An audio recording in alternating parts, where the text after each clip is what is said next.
Hello everyone, and welcome to the third video in our Think About It Thursday series, where we discuss topics of importance to post-secondary students. Today I'm joined by SMUSA's Vice President Academic, Abigayle Winters, who was previously the Sexual Violence Prevention and Education Coordinator with Student Affairs, to talk about all things sexual violence prevention on campus. Thanks for joining me today, Abby.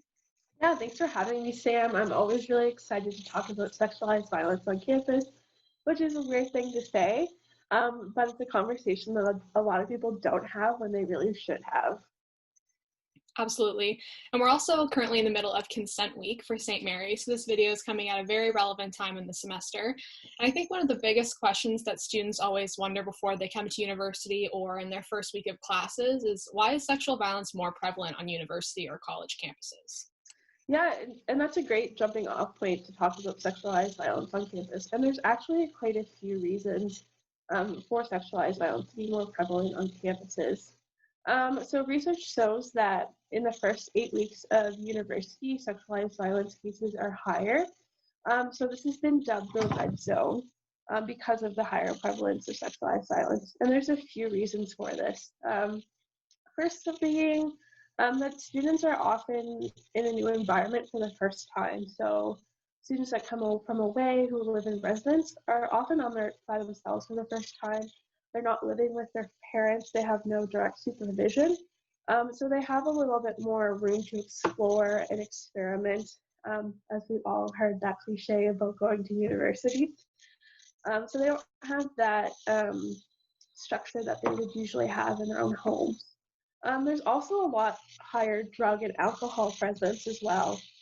And while alcohol and drugs don't cause sexualized violence, they are contributing factors to sexualized violence. So people are away from home for their first time. They might be doing drugs or drinking for the first time, so they have no idea how it's going to affect them, how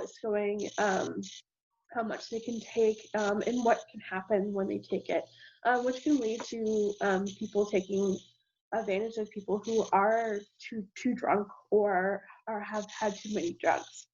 There's also a big thing about peer pressure. So again, we've all heard that, part of the university experience is going to university to experiment. And that peer pressure can affect people in a lot of different ways. So in males, it's usually seen like, oh, you haven't had sex with anyone and you're in your third year of university, like, what's that about? And then with females, it's a lot of like, well, this is the time to do it, like no one's going to judge you, so you might as well get out there and do it. And it puts a lot of pressure on people to put themselves in situations where they don't feel comfortable. And then all of these things kind of get thrown into the melting pot of the no structure, the peer pressure, the alcohol and drugs that create like a perfect storm for sexualized violence to happen. Absolutely. And all of these reasons are why teaching about sexual violence prevention to post-secondary students is so important, and we often don't hear about any of this before we come to university. So I think it's really important for St. Mary's students to know how any cases of sexual violence on campus are handled or who they can go to. So could you run us through the SMU sexual violence prevention policy and kind of what input SMUSA has? Yeah, definitely. So in the past few years in Nova Scotia, there's been a big push to have standalone sexualized violence policies, and St. Mary's has one, and it's always under review to make sure that it's becoming better. But in the current form, a case of sexualized violence would be reported to somebody, whether that be like you can do it yourself, or it could be a member of the university staff, like a counselor or someone in a health center. They would fill out a form called the Sexualized Violence Disclosure Form. And this form takes down some of your information, like your name, where the incident happened on or off campus, the date, and those kinds of things, some general information. And you can also report these anonymously if you don't want to have the process gone through. It's just used for record keeping so that the university can better allocate resources if needed. But if you do choose to put your name on it, it is submitted to the sexual violence case manager, who is usually the nurse manager from the health center. And she'll take this information and strike a meeting of the sexualized violence action response team, which has a bunch of different university stakeholders on it, like someone from Student Affairs and Services, the health center, security, residents, the conflict resolution advisor, and other key stakeholders that might be relevant to your case.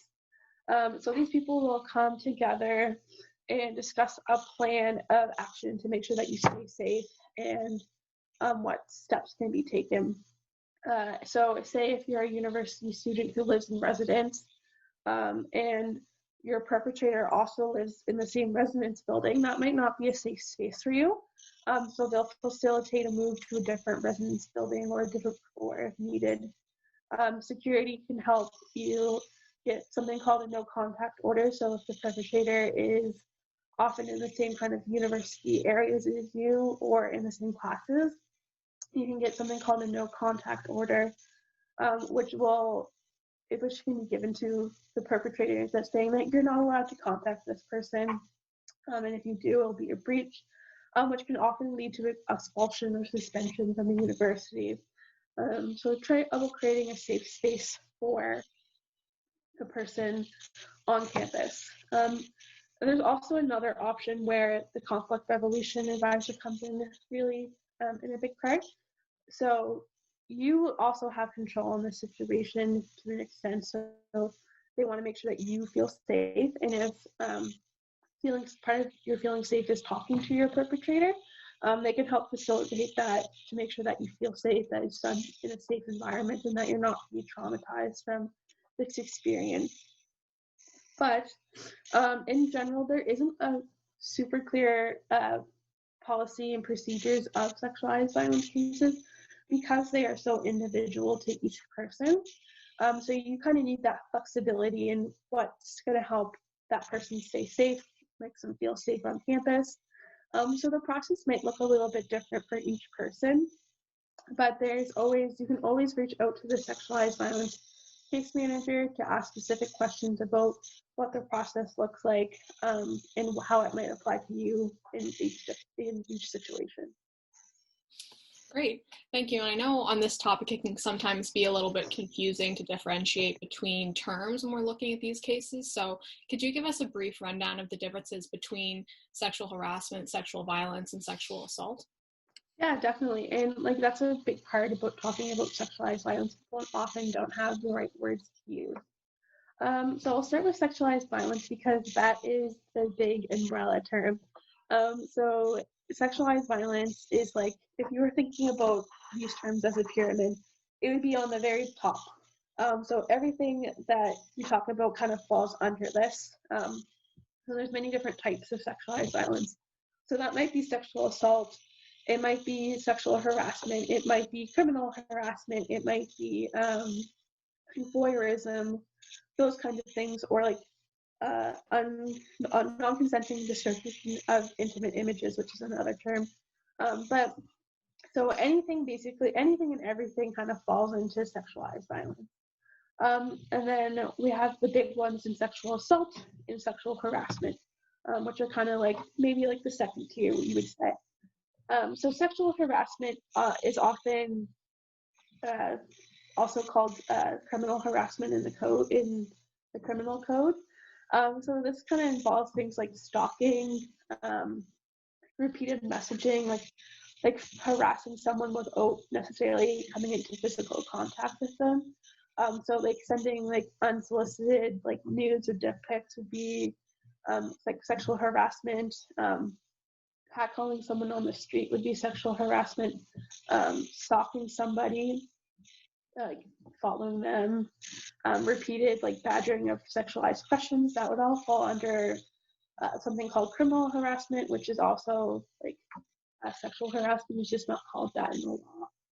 And then sexual assault is the term that people are probably most familiar with. So again, this is a little bit of an umbrella term, have to do with like the actual physical actions of sexualized violence. So the big one being rape, anything kind of like that physically happens. So like a normal assault or battery, or non-sexualized assault or battery would be like that physical action of hurting someone, where the sexual assault version is just like physical act of hurting someone sexually. That being said, these terms are often limiting to survivors. So some people may feel like they've been sexually assaulted, but traditionally what happened to them doesn't actually fall under the sexual assault definition. So a lot of people have different definitions of these words and these terms. And it's all about finding the middle ground. If someone labels what happened to them as sexual assault, then it's sexual assault. You don't really get to determine what that word means to a person. Yeah, absolutely. Thank you for that. I know earlier I touched briefly on Consent Week happening virtually this year for St. Mary's, and there are some great events there that students should be checking out. Maybe you could speak a little bit to what does consent mean, or what does it look like, and how can someone say no in situations where that may be harder than normal? Yeah, definitely. So the online world has definitely changed how we do consent every single day. So consent is basically giving that person power in that situation to make decisions about their environment or their body. So we often talk about consent as this thing that only has to do with like sexualized activities or sexuality. But in reality, we practice consent every single day, multiple times a day, in many different ways. So like asking someone if they can like steal a fry off your plate, or asking someone to borrow $5, you're asking for consent in these situations, just in a different way. That is quite normalized in society. Like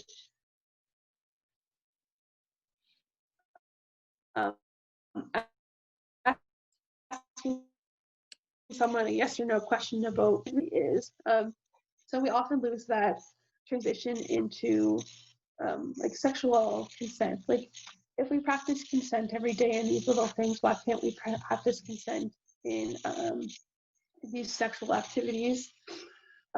So it's about transitioning that consent into like our sexual situations. So like we practice it every day. It's just kind of about bridging that into sexual situations. And saying no is a very difficult thing. It can be scary. Sometimes you don't know what the consequences are going to be. Sometimes you don't know how to say no. So it's not about practicing ways that you can say no. It's about practicing asking for better consent. So a person may not feel safe to say no. So you have to be able to create an environment where they are safe to say no. So some really easy tips about this is trying to put yourself in that person's shoes. Would you feel safe saying no in this situation? If not, what could you do to make yourself feel safe in that situation, and actually implementing that in a time? Some other ones are giving people time to actually answer your question. So if you're asking someone to have sex with you and you only give them 2 seconds to answer, they're not going to have enough time to think about their decision and if they want to, and what the possible consequences could be if they do say yes. So you have to be able to give them time to actually think through their decision. You also have to be able to get consent at each new stage of intimacy. So if someone says yes to activities, so checking in at each stage. And also asking questions that are like more open-ended as well. So some people, again, may feel fine making out with someone, but they might not feel fine with having sex with someone. So it's all about finding that balance and having these open dialogues in this situation that helps you better understand consent and get consent for each activity. Absolutely. And again, that's something we really do not learn about until we come to post-secondary. So it's really great to be talking about that. The last topic I want to speak about is resources and supporting someone who has experienced sexual violence, whether on or off campus. So maybe you could speak a little bit about how we can support someone who's experienced sexual violence and where we could go to help for resources. Yeah, definitely. So after someone experiences sexualized violence, their brain is in like trauma state. So trauma is different for everybody, and every person experiences it differently. So that means that you have to react and support people differently as well. So in society, we often expect survivors of sexualized violence to demonstrate their trauma in one or like a few very limiting ways. So you expect someone to be crying, to be very distraught. They might not be able to like actually explain what happened to them. Whereas if someone has gone through a trauma, like being in a car accident, you kind of have a larger span of what trauma looks like. So first responders often report going into an incredibly traumatic car accident and seeing people laughing in like a car wreck, which isn't something that you would expect someone to do. So the first step to supporting someone that has experienced sexualized violence is supporting them in whatever reaction they have. So if they're having their reaction is like very traditional, so they're crying and distraught, support them in that way. But if their reaction is like they're laughing, they're not any different from them they normally would be, support them in that as well. Because a lot of the time survivors just want to be like reassured that what happened to them was real, like they are believed and supported. So support them in however they're reacting. So don't say like, oh, you're not reacting in the way that you should be, so this isn't real. Like you weren't actually traumatized, you weren't actually assaulted. So that in believing them, you also see this in culture that people aren't believed that they were sexually assaulted or experienced sexualized violence. So just believe them. People don't lie about this stuff. There's nothing to gain from that. So believe them. And another really easy trick is to what we call like reflect their terminology. So a person is dealing with this trauma of sexualized violence, and if they're talking to you about it and you suddenly use a word that they haven't thought about themselves, that can be very re-traumatizing. So if someone is like talking to you about an experience they had and they're referring it to as like this situation, and then you all of a sudden come out and say, oh, you mean your assault? That can be really re-traumatizing to a person because they've never thought about it in that context, and it can cause a lot of damage. So it's about reflecting the language that they're using back at you. So if they're calling it the situation, you should also call it the situation because it gives them the power back to actually take hold of what's happening and direct the conversation as they see fit. So those are all really super easy things to do. Another one is to actively listen. And I know that sounds like it's an easy thing to do, but it's really not. A lot of people think they're actively listening when they're not. The good thing about that is there's a lot of online resources that can help you develop your skills of active listening. But one super easy tip that I would say to help actively listen better is think about what the person is saying and not what you would say back to them. So if someone asks you a question or is explaining something, think about what they're actually saying and not how you're going to answer that question. Like actually take in what they're saying. And this can often lead to like the awkward silence in between answering questions, and that's okay. Like that silence is like, let the silence breathe, let what they're saying like sink in and have their time. Yeah, so that's how you can support a person. But there's also lots of resources that are like Nova Scotia centric as well. So there's this great thing called Break the Silence NS, and they received some funds from the government over the years to create this beautiful resource online called Supporting Survivors of Sexualized Violence. And it's free online. It's 8 modules or 7 modules, all about how you can support people that are experiencing sexualized violence, and it's all Nova Scotia based. So it really dives into the intersections that Nova Scotians face. So there's someone that's Mi'kmaq that talks about how you can support someone who is Indigenous, and there's also someone that talks about like the Black and African Nova Scotian perspective and how that can affect their experience of sexualized violence. There's also a lot of supports from like the Sexual Assault Center, Avalon in Halifax, and there's also many different ones spread throughout the province. So if you're in a different area, definitely see if there's one near you. And the Crown Attorneys from the Department of Justice also created this great resource that helps demystify like what the courts the courts process looks like for a sexualized violence case. So it'll explain like what's a pretrial, what the stage will look like, and what your options are. So if someone does want to go forward through the criminal justice system, they can have this information about sexualized violence and what their experience is going to be like in the court system. Another great resource is Victim Services, which is again part of the Department of Justice. So Victim Services helps victims of all sorts of crimes help like take back their bodies and their safety, and again can help connect you through to different programs. Your one-stop shop, I guess I'll call it, is 211.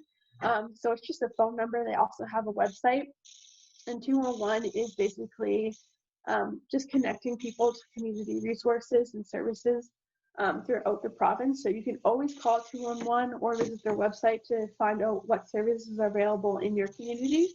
Not just about sexualized violence, but literally about any social services. So they're always a great place to check out.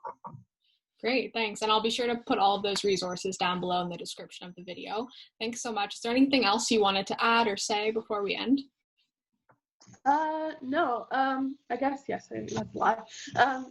These conversations are always difficult to have, but they're always worth having.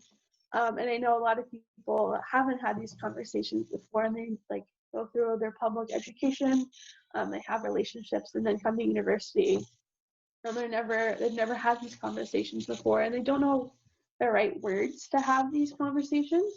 That doesn't mean you shouldn't have them. I know they can be clunky at times, but I promise you, having these conversations is going to benefit you in the long run, no matter how awkward or weird they feel at the time. Absolutely. Thank you so much for being here today.